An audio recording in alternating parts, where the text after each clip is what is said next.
We've got some more action from our committee on Robinhood that we want to get to first. Now that options trading is open for business. Pete, it opened for business yesterday, and you got some action on today. Tell us. Yeah.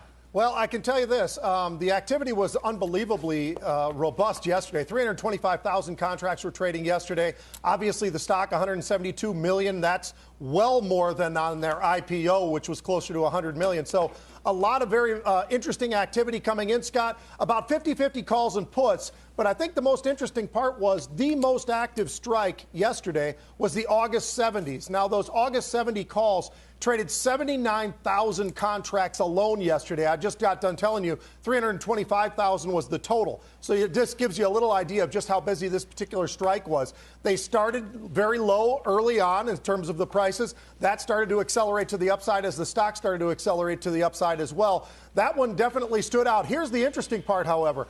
Of the 79,000 today, the open interest is only 14,000. That gives you a good idea of how much trading is really occurring here. These aren't guys going in there and buying and just saying, you know what, I'm going to hold this for the next week. These are people that are in there for minutes or hours, and that's a lot of what everybody's been kicking around, meme stocks, all the rest of that kind of thing. Well, whatever the case, however you want to break it down, those are the real numbers. And I can also tell you the August 65 calls yesterday were extremely interesting. Started off the day at $4. Within minutes, they were $29. The volatilities, I think, early on, Scott, I think was miscalculated by those that were the professionals out there that were pricing this, and they were too low on their implied volatility. They immediately jacked up the implied volatility as they got more and more buyers coming in. You want to find that balance. As a former market maker myself standing on the trading floors, that's exactly what you've got to do. First of all, you need to start right. Second of all, even when right is right, you need to start to move around a little bit, and that's something that they did very rapidly to try to catch up to where the supply and demand really were, to get sort of a more even mix. That's exactly what they got to, but it took them about an hour or two into the trading session. Volatilities were up near 300 IV. They actually pulled all the way back down to 200, 250. Today, it's a lot closer to a 200 implied volatility. These are monstrous numbers, Scott, and a lot of what's been going on, at least today, in terms of Robinhood.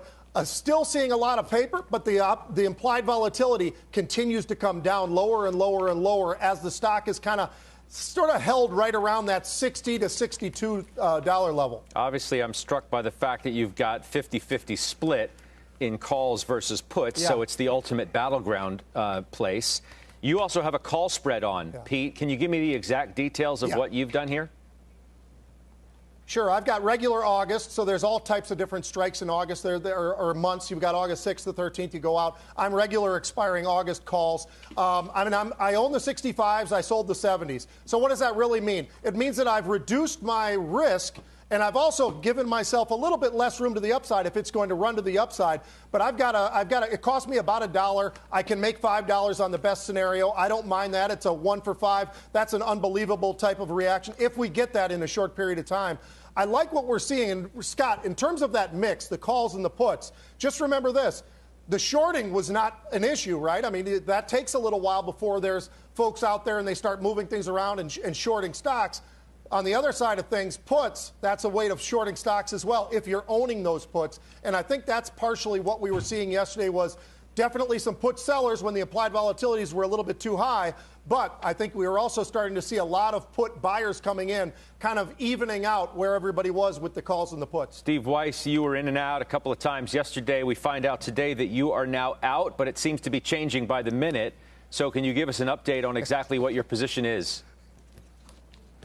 My position is 0 at this point. I'd sold out most of it yesterday at around the 65 level. Traded up to 70 after that, so you feel a little foolish. But hey, you make what you can. Feel foolish playing it all together, frankly. And today I sold at 65. They've got a huge ATM. It's not a secondary. It's not the market. So they'll keep peeling at the stock. If I were the shareholders that are selling, I'd be very anxious to get that done at these levels. And I think that's what they'll do. After that happens, I think it's off to the races again. But as you pointed out, and as Pete said by the numbers, it's the ultimate battleground stock. And my fear is that it's going to become too much of a distraction. So I'll likely lay off it unless there's a very clear momentum play here going forward, as we saw with GameStop. But, you know, I don't mind missing out. It was pretty good to me yesterday, and I'll take that as a win for now.